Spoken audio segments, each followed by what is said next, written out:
It is good to be here with you today. It's good to see all of you here back from your holidays and travels. And, I went down to Kentucky with just me and the 3 grandkids in a car, 9 hours there, 2 days there, 9 hours back. And it's always an adventure. They were good, though. They were good. I read bumper stickers as I travel, and there's some very interesting thoughts out there with people. And it got me thinking, we're wrapping up. Today's the last in this series about getting to know God, and I've talked a lot about God's provision, God's care, God's love, and all those things, and that's all true. God is a God of love, and that's wonderful. But if you noticed, there's a prevailing thought out there that don't tell me what I'm doing is wrong because God is love. The old days of when people found out you're Christian, oh, you're a goody two-shoes, or, don't judge me, don't think you're better than me. And really, if a Christian is true, we realize I'm not better than you, I'm just forgiven. In fact, many of us come from a background that I was worse than you, but I'm forgiven. And that makes a big difference in how we see ourselves and how we deal with the world. But, as we look at this idea that you can't judge anything I do and God won't judge anything I do because God is love, I want us to remember that we can never forget that God rules the kingdom of men. And we're going to be in Daniel today, Daniel chapter 4 predominantly. But Daniel's an interesting book because Daniel was a young Jewish man who was one of the captives taken to the court of Nebuchadnezzar as his wise man. I don't know what made him stand out very early on, but Nebuchadnezzar saw in him that he had a connection to, Nebuchadnezzar thought, the Almighty God. Nebuchadnezzar admits in more than one occasion, your God is awful powerful. But he never gave up his gods either. But Daniel, who becomes known in the reading today as Belteshazzar, he sticks firm to believing in God. And God is going to talk to Nebuchadnezzar 3 different times in 3 very powerful ways. And we're going to look at predominantly today at the last time that God speaks to Nebuchadnezzar. But your focus today, what I want you to remember about this lesson is, this is God's world. God rules it. And what God says has to be good enough for me, whether I like it or not. Because this is God's rule. Let's start with our reading, and then we'll move into the lesson from there.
Give you a little review about the interaction of Nebuchadnezzar and God. In chapter 2, there's this dream that he has, and it's interpreted by Daniel. And in this dream, there's this large statue.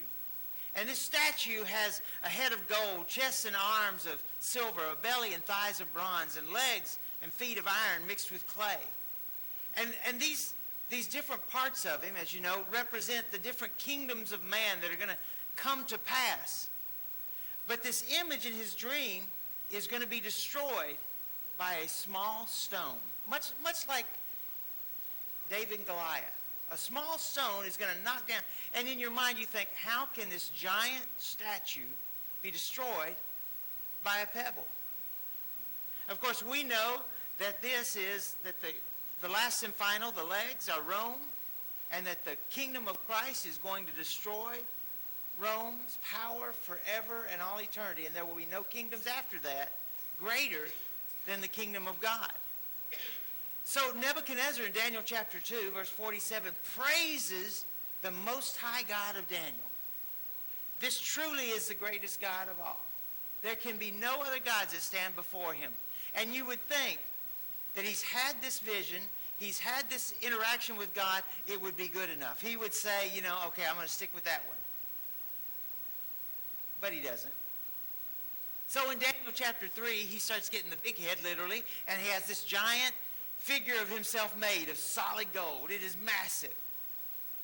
And because of the advice of his helpers, he says, everyone will bow before this, and if you don't, I'll kill you. And so everyone starts doing it, except for these 3 young Hebrew boys who had also been brought to the court. They refused to bow down. And so, once again, Nebuchadnezzar blesses the God of Shadrach, Meshach, and Abednego. Parents, tell that story to your kids at night. That's a great story. That one in Daniel and the Lion's Den. Great bedtime stories for your kids. But once again, Nebuchadnezzar says, this is the Most High God. And he's convinced of this again. And then all of a sudden, he forgets again. And he needs a personal reminder again that God rules the kingdom of men, not him. Now, it's a little tempting, right? If you're Nebuchadnezzar, you rule the most powerful kingdom the world had ever known. You have armies that are so technologically advanced that nobody can stand before them. You have the Hanging Gardens, one of the wonders of the world, outside your palace door.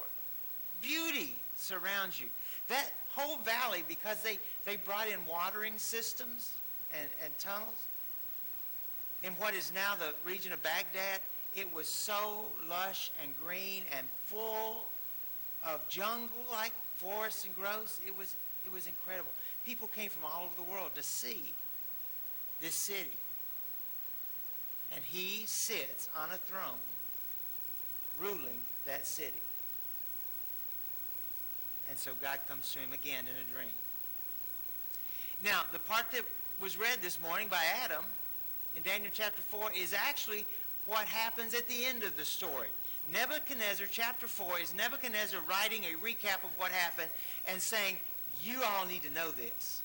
You need to know that every man on earth needs to know what the God of Daniel has done. You need to understand this, and you need to learn a lesson from me. That this God is so powerful. There is nothing beyond his control. And he proclaims, this kingdom is going to last from generation to generation throughout time. That's an awful big declaration from an idol worshiper. That's huge. So let's look at the dream just for a few minutes here. So Nebuchadnezzar goes to bed, and he has this dream, and it scares him. He says, it is so strange that I cannot figure out what this dream is all about.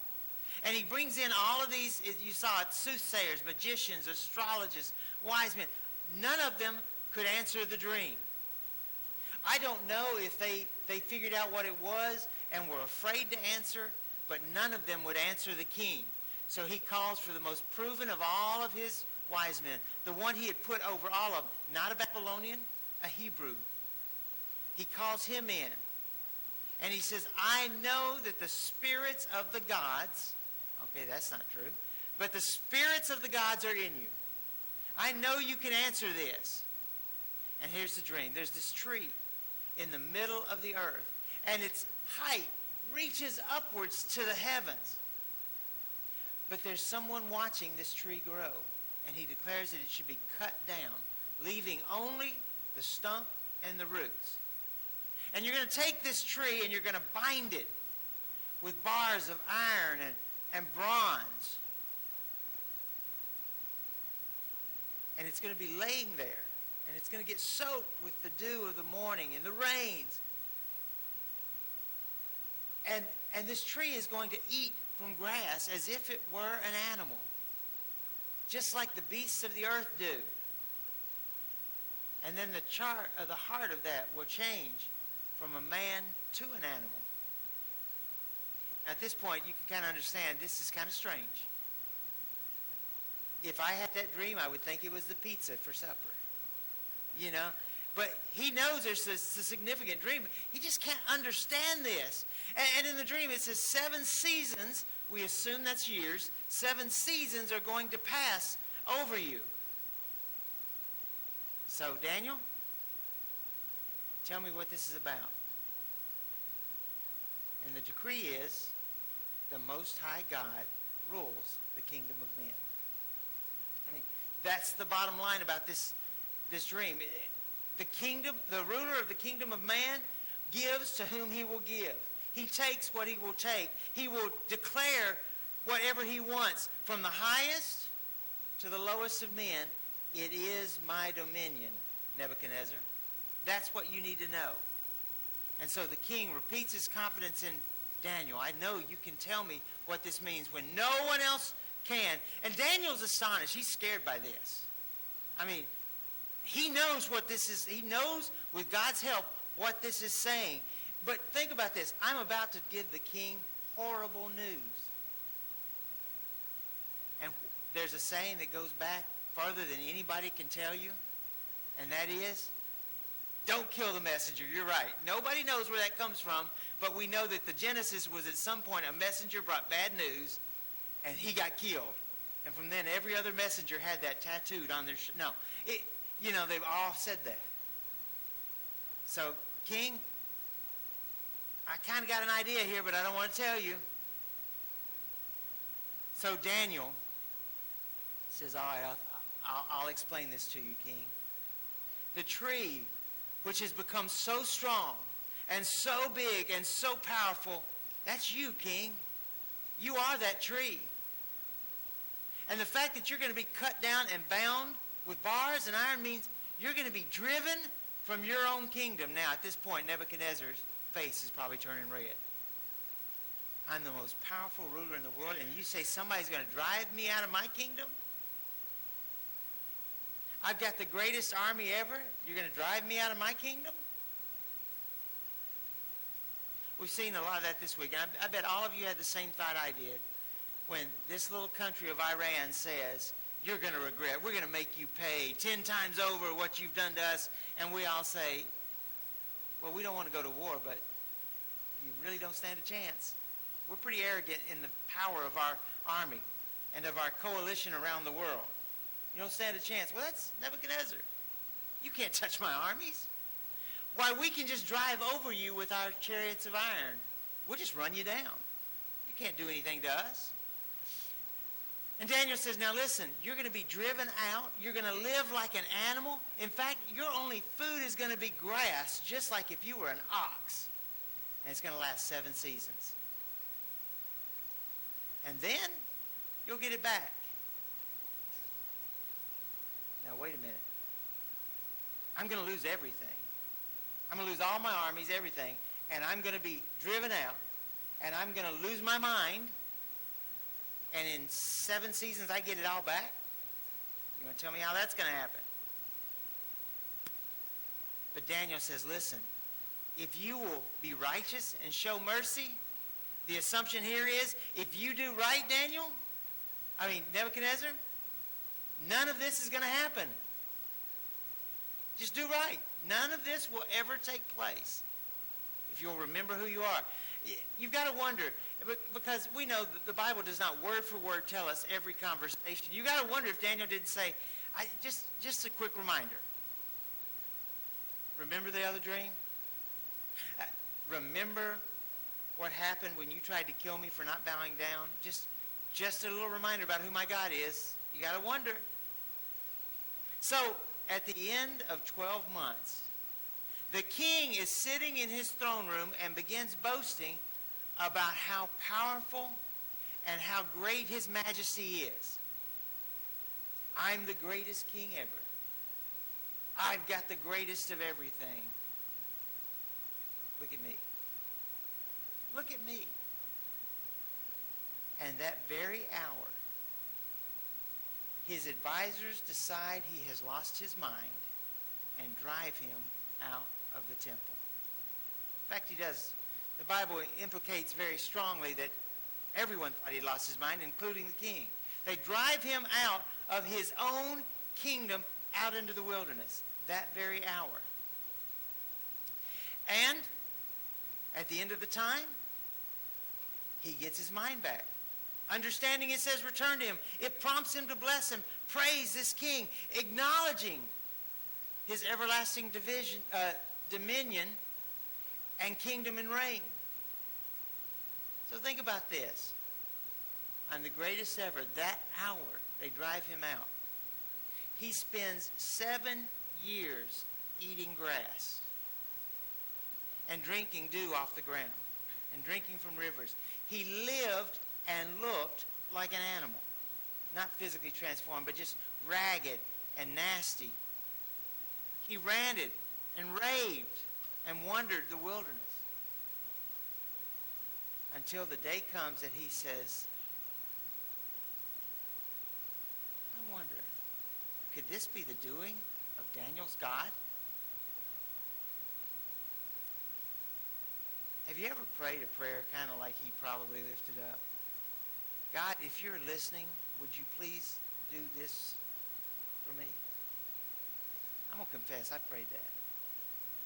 I have never doubted that God was. But there have been moments in time, seasons in my life, where I wondered if he was listening to me. I mean, I'm trying, Lord. Do you even hear me? Philosophically, we all know that God is listening. But practically, it just doesn't feel like it. But Daniel, keep going back to Daniel. Nebuchadnezzar lifts it up. If you really are, I am so sorry for what I've done. So, the person that does according to the will of the God of heaven and among the inhabitants of the earth, none can stop him or say, what have you done? That is what Nebuchadnezzar lifted up. No one can say a word against you, God. No one. No one can stop you. No one can slow you.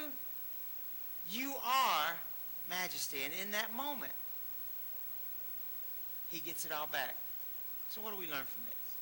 Well, first off, Christ now reigns as sovereign over our world. When people around you argue that love triumphs over everything and that I don't have to follow the rules, well, let me ask you this. Are you going to pay your taxes this year? Why? Because the government says you have to. I'm not going to say what, but I went and bought a new Christmas present for myself. Carl did it first, and then I had to go do it. Because that's how friends are. And I'm just going to say that I had to fill out 2 pages of documents to buy this Christmas present for myself. Now you probably figured out what it was. And then I can't pick it up for 3 days. If that helps too. Why do I have to do all that? I'm not crazy. I have never hurt anyone. I have never smacked my wife around. I answered no to every question on there that says, am I a bad guy? I still have to follow all these rules. Why? Because our government rules. We don't have options. We do what they say, or we pay a penalty. Christ rules, therefore, follow his commands. Simple as that. I don't read a single verse that says, thou shalt, and it's optional. Never once. when he says you will do this, now, I truly agree that sometimes men add rules to what God said. I agree with that. But the things that he laid out in his New Testament, which is why we are such a Bible verse loving people, the things he said are his rules. And we have to live by them. We don't have a choice. I mean, his apostles taught this in Ephesians chapter 1, 20 to 22. That raised Christ up from the dead and seated him in the place of honor at God's right hand in the heavenly realms. Now, he is far above any ruler or any authority or any power or any leader or anything else, not only in this world, but in any worlds to come. God has put all things, get that, all things under the authority of Jesus Christ, and has made him head over all things for the benefit of his church. And that's the teaching the apostles were doing as they went from church to church, as they went from town to town. As they walked into Paul, as he walks into the city of Athens and says, I declare to you an unknown God.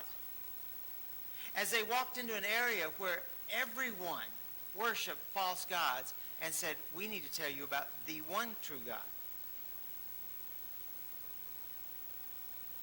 Christ now reigns. It's just simple as that. In Romans 13, everyone must submit to governing authorities, for all authority comes from God. All authority. And those in positions of authority have been placed there by God. So anyone who rebels against authority is rebelling against what God himself has instituted, and they will be punished. For the authorities do not strike fear in people who are doing right, but they strike fear in those who are doing wrong. Would you like to live without the fear of the authorities? Then do what's right. And they will honor you. The authorities are God's servants sent for you for good. But if you're doing wrong, of course you need to be afraid, for they have the power to punish you. They are God's servants, sent for the very purpose of punishing those who do what is wrong. Now, I'm going to throw this out. We're in an election year, correct? And we may or may not get a president that we like or do not like. I'm saying firmly in the middle here. You may agree 100% or you may disagree 100%. Thing to remember is God says, I rule the affairs of man.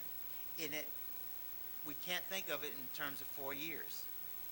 From what we've learned of Israel, we should be thinking sometimes in terms of 400 years from now, what is set in place. Don't assume that one election is just because God is doing something here and now. God works so far beyond what we can comprehend. So far in years, in decades, in families. But Christ now reigns. He is over it all. And on the other side, you need to understand this, on the other side of your problems, relief and renewal come. Okay. So we're going along in life. Everything seems like it's going okay, and we can have just the darkest, most horrible time in our life. The loss of a loved one. Illness. I mean, that C word, cancer, scares us to death. In my family, Alzheimer's scares me to death. We go through these dark times, and it seems like they don't let up forever.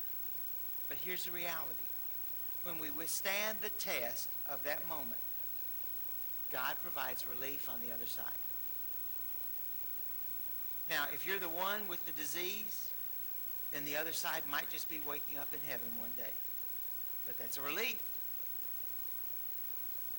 God provides relief. Now, so, how do I tie that into the lesson today? Well, Nebuchadnezzar, he went through his 7 seasons of testing and trials. And on the other side, the day that he went and said, I believe in you, Most High God, his wise men, his advisors came looking for him in the wilderness and said, we've been wrong, please come back, and put him on the throne that very day.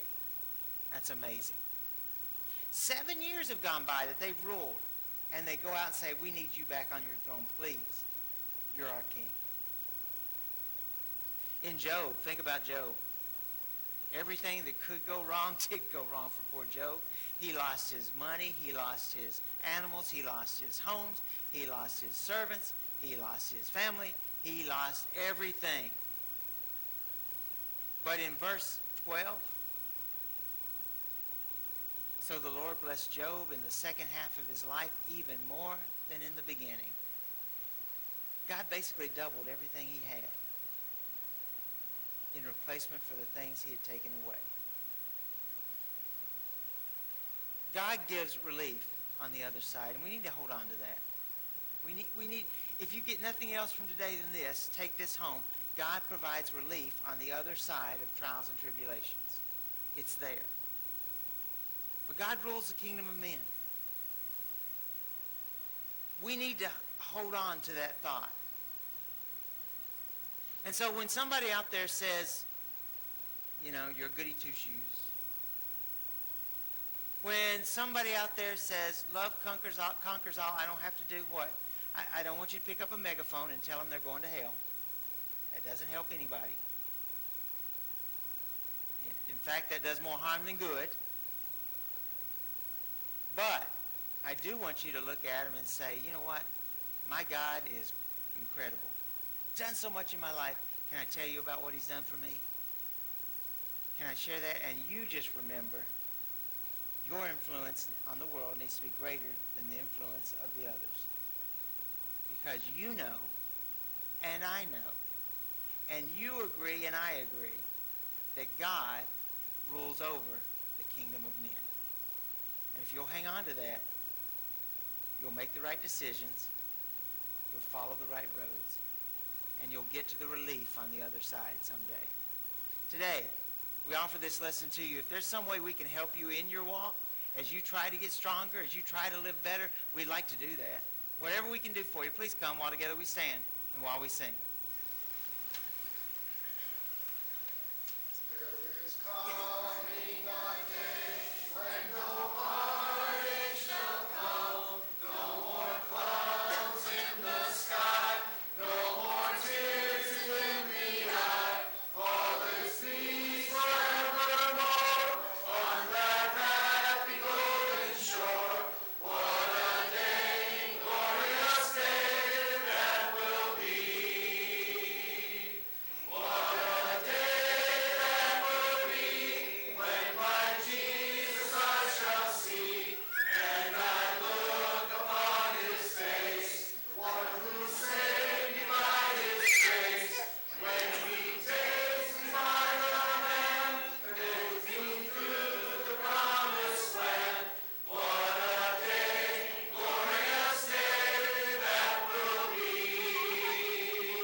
Is there any more Andrews around? We're on a roll, you know. Things happen in threes. was a nice thought.